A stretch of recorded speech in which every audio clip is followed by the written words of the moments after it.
Sony has purchased the fighting game tournament known as EVO. In a tweet, they said, welcoming at EVO into the PlayStation family. There's also a blog post. Mitchell, this is pretty significant, right? Like, does this mean we're only going to have Sony games at these events and no other competitive fighting games can be there? Or is that not the case? Yeah, it's honestly kind of surprising, but the more I thought about it, the more it kind of made sense.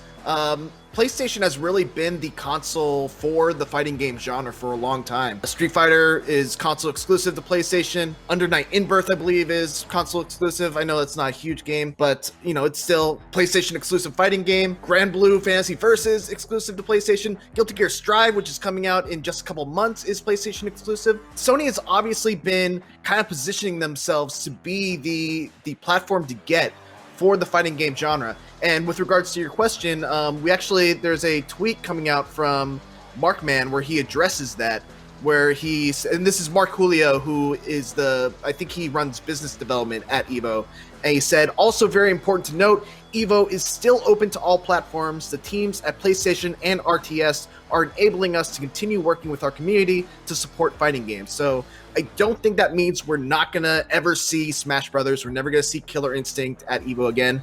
What I do think is probably a bigger barrier in the way for Smash Brothers is that we can't do in-person EVO, and Smash Brothers online netcode is just terrible. So I think that's probably the bigger issue that Smash has to get past. We're reacting to a lot of this live, Mitchell. Like, the website was getting hammered so hard with this announcement that it was down. It's back up right now, and it says EVO is returning this year as EVO Online, a fully online competition taking place August 6th to 8th and 13th to 15th. Entry will be free, and players in North America, Europe, Asia, and Latin America will be able to compete in Bandai Namco Entertainment's Tekken 7, Capcom Street Fighter V Champion Edition, Warner Brothers Games Mortal Kombat 11 Ultimate, and Arc System Works Guilty Gear Strive in an open format. Those are all cross-platform games, right? Street Fighter is cross-platform from PC to PlayStation. I think Guilty Gear Strive is going to be cross-platform from PS4 to PS5. I don't know if there's complete cross-platform between all of them. And then I think there are certain modes that you can play cross-platform on Mortal Kombat 11, just from what I remember. This is pretty significant. Why do you think EVO decided to partner with Sony in this partnership?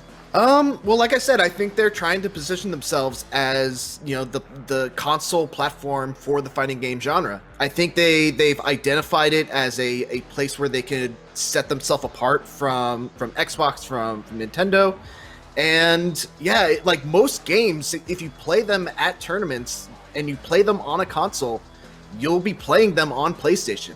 I think there's very few Xbox setups that you'll find at EVO when it comes to cross-platform games. It's really just Killer Instinct in terms of, setups where you're using an Xbox One controller.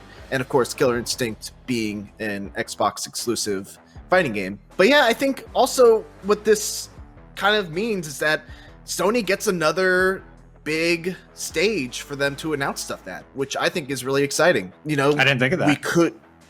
We could see, I don't know if anyone really wants this. I want this, but I want to see a return for PlayStation Battle Royale. And what better place to announce PlayStation Battle Royale 2 than EVO? So I think this could be pretty exciting. I think it's always good to get more dollars in the fighting game community, which I have to assume that's what this means. If something as big as Sony is attaching themselves to the biggest fighting game tournament in the world, I have to hope that we're going to see larger payouts for top 8. And fingers crossed that this is a good thing.